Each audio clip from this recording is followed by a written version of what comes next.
Good morning, Great. sir. Good morning, Josh. Absolutely.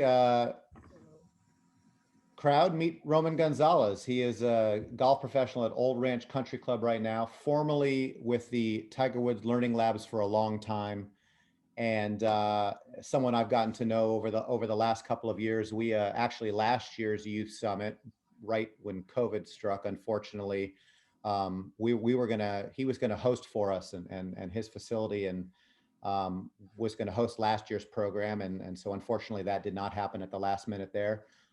We're very fortunate to have you on for this summit, and look forward to hearing your piece as relates to youth and raising a better next generation of people. And without further ado, I'm going to hand the stage to you. Thank you, Josh. And it is truly an honor to be actually a panelist now. I do remember my first youth teaching and coaching summit attending in person. Actually, Bryce, can I get controls of the host screen? Yeah, go ahead and you can screen share on the bottom bar in the center. There's a green screen share option for you. Gotcha. Thank you, sir. Let's make sure I get sound in here. We're going to start off with a fun game here, you guys. So if you guys have a phone that you can get out, you guys see my screen here. We're going to start off with a cool little resource. It's called Kahoot. I'd like you guys all to log into www.kahoot.it. You're going to type in this game pin here, and you'll be able to add your names in. There we go. Hey, Shar, good morning. There we go, and we'll get this started. I'll give you guys about another minute or so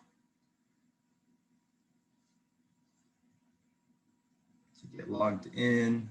And again, this today's all about sharing resources and best practices. And I remember my first, again, youth teaching and coaching summit was at Strawberry Farms. I remember it vividly. It was awesome, a great panel of instructors, again, sharing their best practices and what we do best. And again, I'm gonna talk a little bit about myself and what I wanna share with you all. And again, this is the start of it. So even at the beginning of Safer at Home, transitioning into Zoom programs, this was a very useful resource. So those of you who have seen this before, you probably know what's coming up, but if you haven't, this is a very cool, easy resource to put together, okay? All right. I know we have about 100 attendees. We only got about 20 names, but maybe there's connection issues, or some of you might be on your phone participating in the Zoom, and that may be difficult as well, because you do need that external device, because you will be looking at this screen as well. But I'll give it another 30 seconds or so, and if you're in the game, you're in the game. But it'll be a good demonstration otherwise. All right, maybe another 10 seconds or so. All right. Here we go, a lot of players coming in. All right, let's get started. Okay, this is all good fun anyway, and let's see where this goes. Okay, ready? In 3, 2, 1. We will start. All right, here you go. My audio at.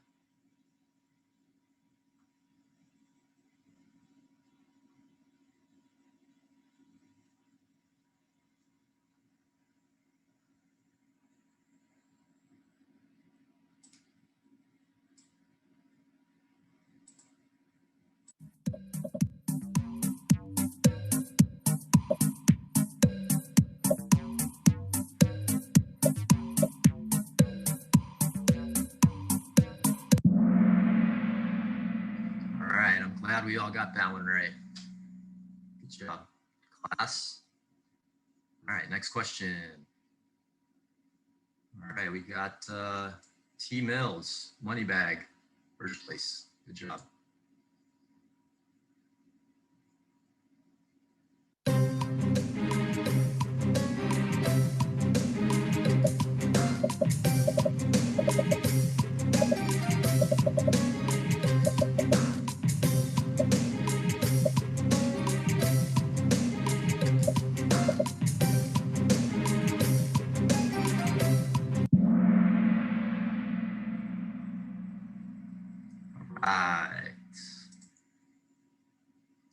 Mills, still in the lead.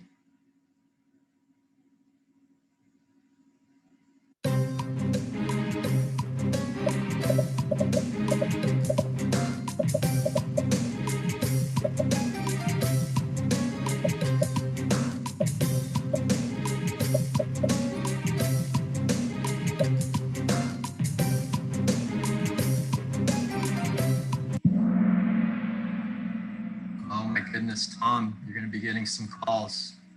TA. All right, Mr. T Mills or Miss T Mills, still in the lead.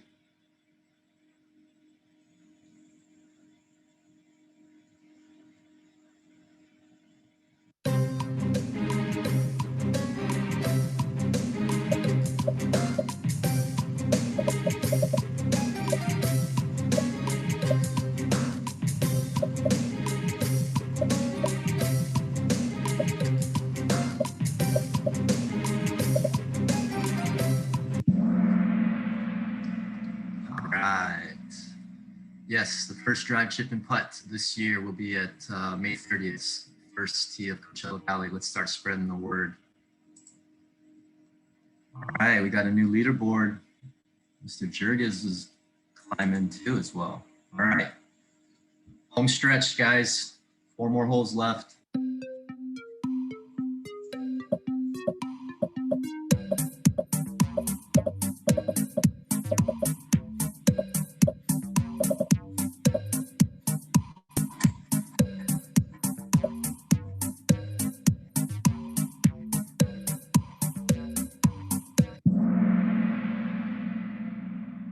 Yes, sir, Mr. Alpert.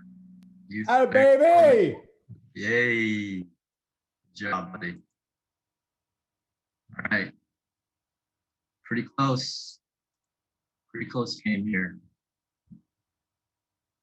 All right, now we're getting to some nitty-gritty questions here.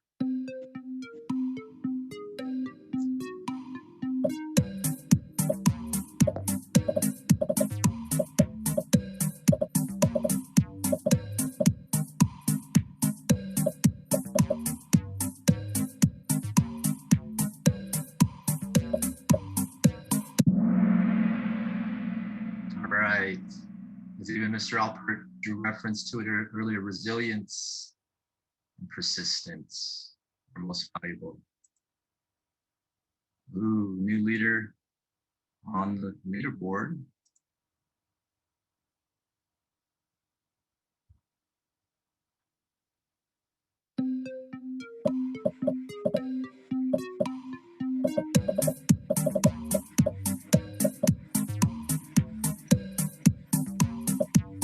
So it's a little tap in gimme for you guys. I'm 100% correct on this one. All right.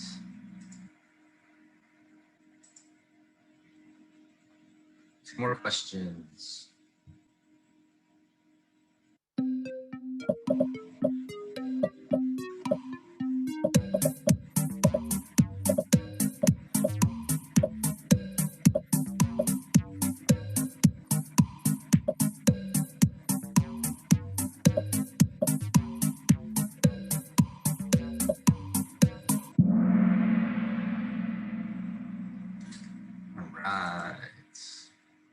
Giggity, commanding lead.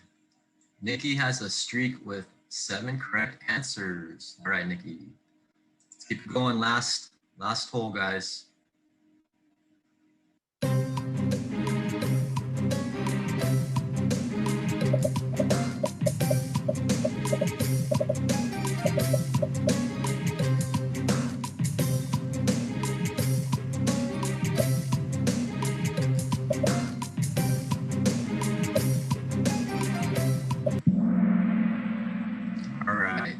This last question could have been subjective, but I like the consensus here. And let's see the podium here. Giga T, let's hear it for Giga T, first place. Second place, Alan. Third place, T Mills. Right. Good job, everybody. this over here. All right. Giga T, if you could put in the Q&A section there, your name, just so we know who you are. We're going to give you a box of Srixons for winning the game. Congratulations. Well Awesome. played. That's awesome. Thanks, Josh, for supporting that fun little game there. And again, ladies and gentlemen, that's a cool resource. And in this time of safer at home and having to do stuff through Zoom, through group settings, that's a very cool and easy game to put together. I put that together in 30 minutes. You can easily plug in fundamentals, your rules, and kids have a blast. And there's actually a resource of pre-made Kahoots. So you actually might even be able to find some rules quizzes on there, and you can end a session, on the course with some kind of wrap up. If in the days of everybody having a device now, that might be possible. So again, Kahoot, very useful. And again, it can be used in many settings. So thank you for participating in that. And again, it is such an honor to be here and sharing kind of my experiences and best practices.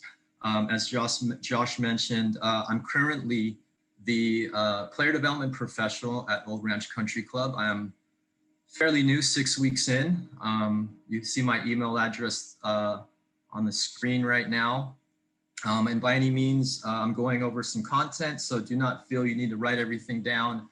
If any of you are interested in kind of a bullet point synopsis or outline, feel free and grab my email right there. Shoot me an email. I'll be glad to just email you a bullet point doc. But again, I'm pretty sure I'm on this panel for my long run with the TGR Foundation. I was with them for 15 years. I started when the Tiger Woods Learning Center opened up its first building in Anaheim in 2006. I watched the program grow from, even just having 30 kids and 10 kids in their scholarship program to now. I just checked the website this morning. They have reached 2 million kids now with the digital platform, and it's gone globally. So the main thing with the TGR Foundation and our main focus for the past, since it started, of course, you all know it started as a golf foundation where they tried to spread the game of golf. And it was around 9/11 when Tiger was driving home from a golf tournament. He said he wanted his foundation to be more than just golf, and they switched it to education. And now they are basically the pioneers of leading career exploration in the STEM fields and really being leaders in college access for their scholarship program. About 2,000 kids annually went through their program, in which 80% of them we put golf clubs in their hands. There was a day program for 5th through 6th graders that would come for 1 week, and they would be immersed in a curriculum of either marine science or forensic science. They would get an enrichment piece along with golf. And there was an after-school program for 7th through 12th graders where they would go through a 6-week session of career exploration fields of engineering, marine science, universal science, video game design, hip hop classes. We had a hip hop dance class, anything that enriched the lives of students. Okay. And I was the director of golf. I ran the year-round player development program for kids 5 through 18 years old.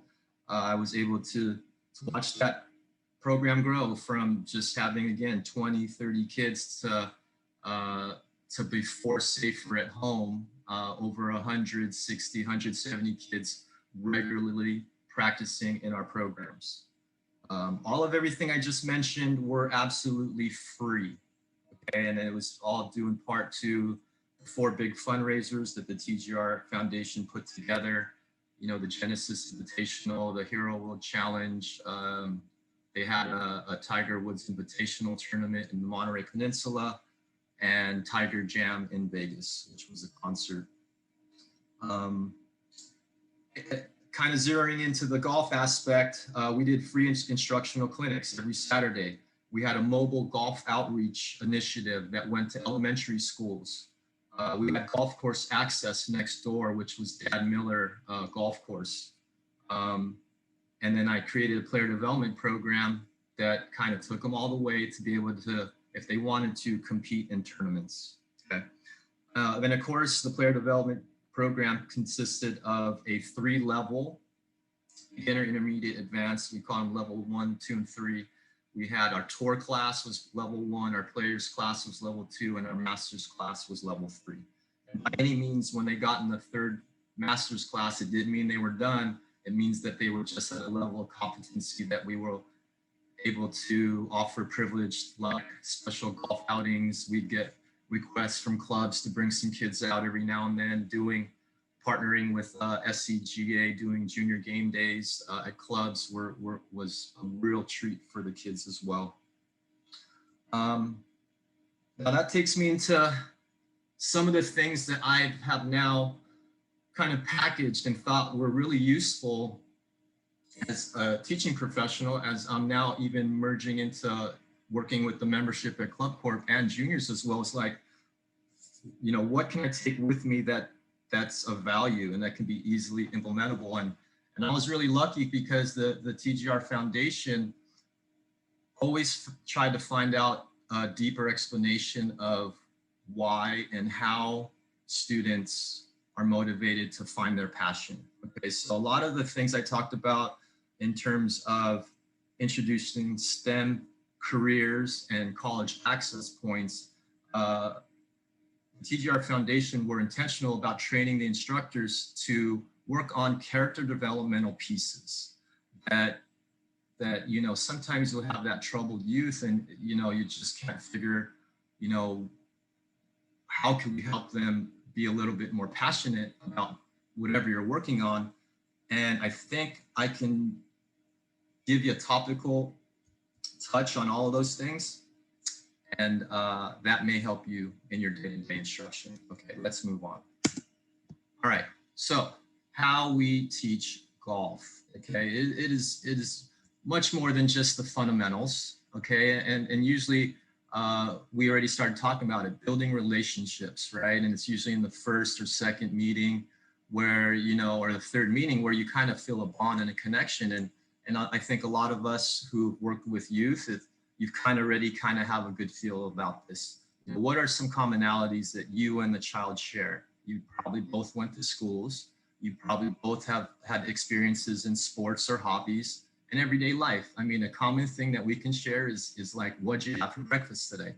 Or what'd you have for lunch? Or what are you guys thinking for dinner? So these are kind of simple conversation pieces that have a connection with the student, you and the student as an instructor.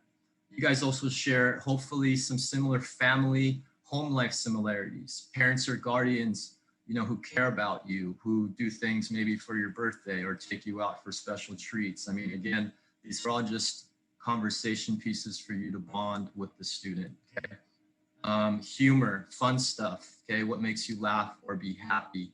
Again, sometimes when I work with kids who are often shy and quiet, I mean, that's kind of the first topic I go to is like, what do you do for fun? What makes you laugh or be happy? And then you get an insight on how you should approach this child and maybe try to get the best out of them. Okay, earn their trust. Okay, kids are often shy at most, especially the younger ones, and especially when mom and dad are there. It's like, how do we earn their trust? Okay, and just by meeting them for the first time, it definitely takes a lot of enthusiasm, but it's something to the effect of just believing in them and believing in their abilities just by showing up and they're in some tennis shoes. To me, I can say like, you know what, Johnny, you're gonna do great today. You got the nice kicks on, you got your shirt tucked in. If you guys, follow along and pay attention, you're gonna do well. Okay, so it's something that's all positive positive affirmation. Okay, let's set them up for success out there. Okay, whenever you're setting up a golf task or challenge, set them up for success, especially if you're dealing with beginners.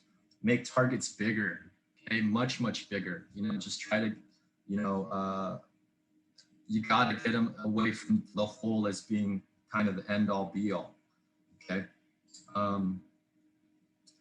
Praise and praise. Okay, they can't get enough of it. A lot of times I'm finding in my junior programs, a lot of these kids just need a social aspect, and sometimes they're not getting enough praise. And I'll touch a little bit more about these positive affirmations shortly. Balance the line between a friend and coach. Okay, so we dealt with a lot of kids at the TGR Foundation, and I think a little bit more than the PGA would kind of like our student teacher ratio of about 6 or 7 to 1. We had classrooms of 24 or 30 sometimes with myself and maybe 2 other assistants. Okay, and one of the things that really helped was maintaining a routine and regimen with the program. Of course, the first session is always going to be hard, but when you're routine with your programs, it's easy for the kids to follow. Okay. Now, with that meaning, bake in planning time. Okay. I was very big on setting up early, setting up your safety lines, your stations, making sure they're 9 feet, make sure, you know, golf balls were orderly in piles. Okay. I like to always prepare for the unexpected, meaning maybe another 10 kids were going to show up. How was I going to be able to adapt? You know, you need to make sure that you think about lefties, you know, in stations and offlines in that matter. And also, you know, anything that may come up, golf clubs being broken, do you have extra clubs, you know, of that nature? That will always benefit you during your time of teaching. Okay. 5 to 1 ratio. For every 1 critique, give 5 positive remarks. Okay, and this is a footnote from a Positive Coaching Alliance. This is another great resource for everybody out there who maybe has a team or a group of volunteers that help you regularly, or staff that may be fairly new.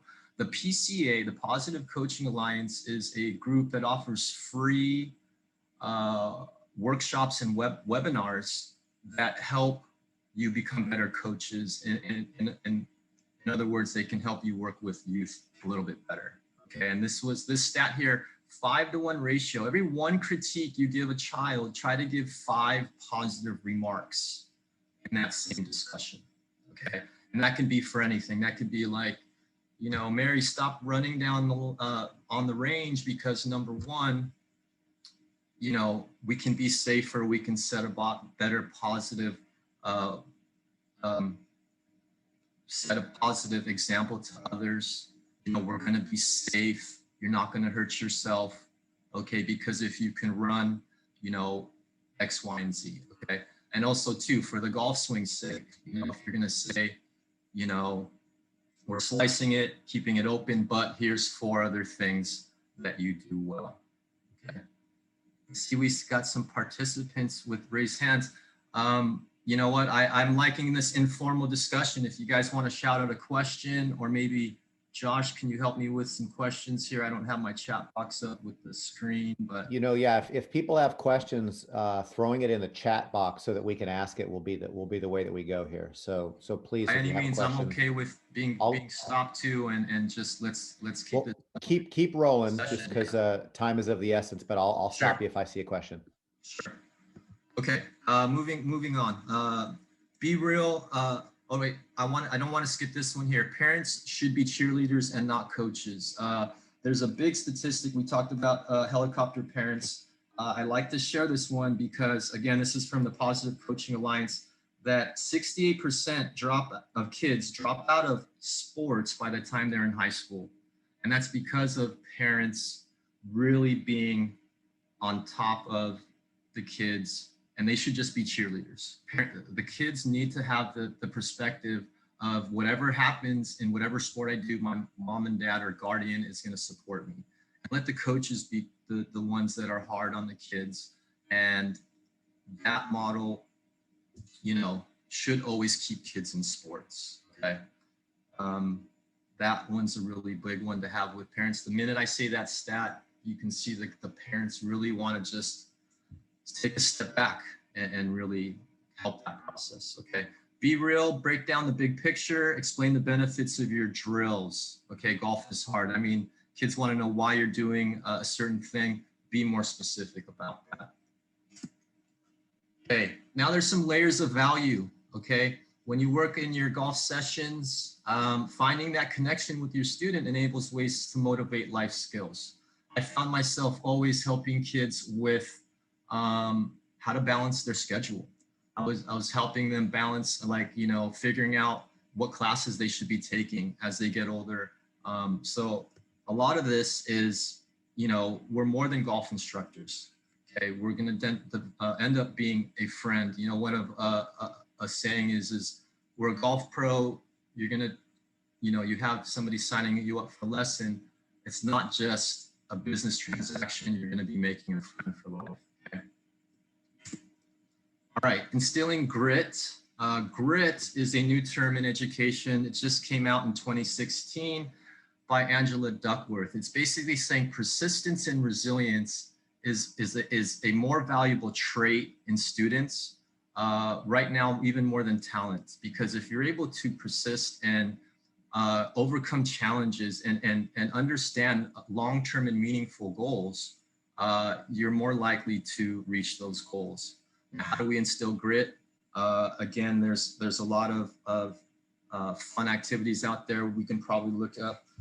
We worked with also the 40 Developmental Assets from the Search Institute.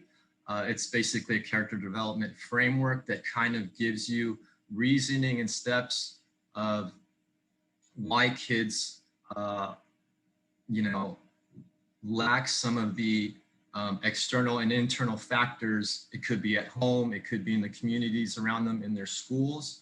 Now, if you fill these gaps, then kids are going to be more productive members in whatever they do.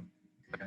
So grit, persistence, and resilience, really important in trying to develop kids. And again, that's having them understand the bigger picture, some of the drills and exercises you are doing. Okay?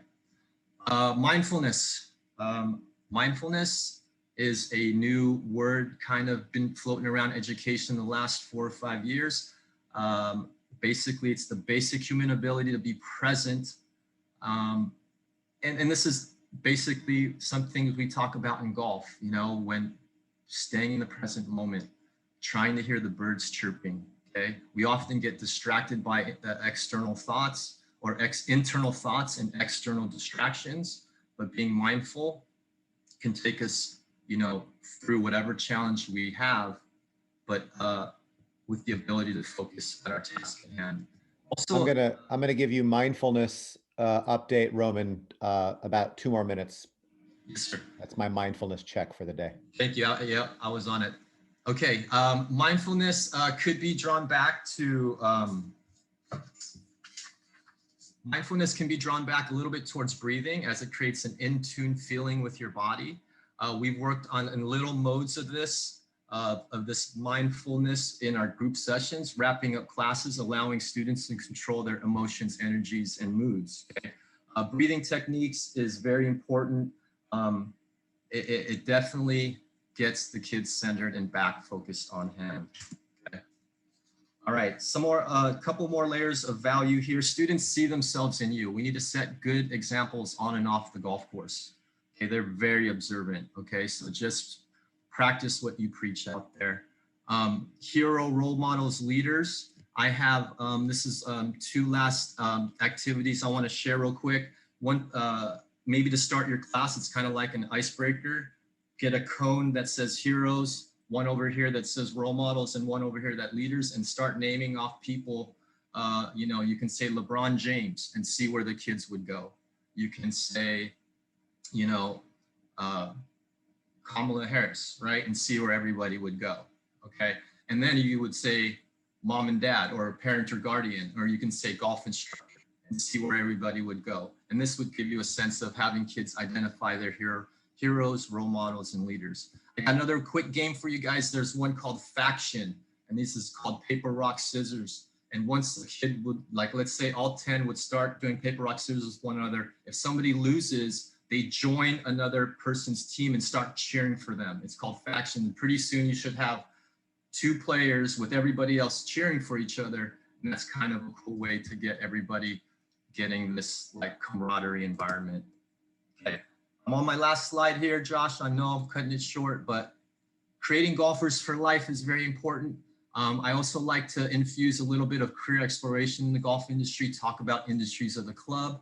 I also like talking about life outside competitive tournaments, just joining clubs, going to other places, doing vacation trips at famous golf courses. This is kind of valuable in a sense of just seeing things beyond and just being part of the golf culture. Lastly, but most importantly, as everybody has mentioned so far, keep fun at the front of what you're doing here. It is the utmost importance. You know, I think this is something that's kept me involved with junior golf so long, is that it is fun. Okay. Thank you all for listening up. If you guys had any quick questions, again, I'd be glad to talk about that. I see a couple on over here. What's the biggest change or challenge from TGR to Old Ranch? Yeah. Well, yes, sir. Josh. go for it. No, go for it. You can answer Real the question. quickly, yeah, the biggest change or challenge, I mean, going from a nonprofit to a for-profit perspective, although, you know, my programming models were built for either one, the transition has been fairly smooth. How do you form life lessons to teach parents? Yeah, good one on that one. How do you form life lessons you teach to parents? So that could be a discussion as well. You know, you got to have a conversation with the kids, and you got to have, you know, what we would do is have an annual or semi-annual meet with the parents and kind of saying, this is our player development program, this is our objectives, you know, and this is what we're trying to do. Keeping that communication ways going. Newsletters can keep up to date to that. Yeah, and of course they're aware of it. It's usually kind of some of my you know, it's my elevator speech. I tell them, not only am I addressing golf fundamentals and competency of playing golf and trying to be the best, but I'm also doing fitness. I'm also doing this character development piece, which we want to highlight mindfulness and grit. You know, if you bring in those 2 pieces in that other than golf, you're probably addressing, you know, that mental conditioning that everybody is talking about now with the success of, you know, even Rick Sessinghouse and Colin Morikawa. You know, we are being intentional about doing the whole package. You know, we're just not teaching how to putt and chip, but we're teaching them how to be better individuals, you know, and golfers for life, as I love to say. Roman, I can't tell you how much I appreciate you coming on and being with us. Old Ranch is lucky to have the wealth of knowledge that you've had in your previous stint to bring over. Developing people as much as golfers obviously is central to our message here today. Having fun, grit, resilience. So I appreciate that your perspective is what it is, and it's thematic here. So really appreciate that. I will touch base with you soon and come out and check you out there at the new digs. Thank you, Josh, and everybody else out there. Thank you guys so much. I want to just thank Nikki, Robin, Bryce, Anthony, and Tom out there. If you guys grabbed my email and wanted to ask me any other follow-up questions, feel free and do so. Thank you, guys. Thanks, Roman.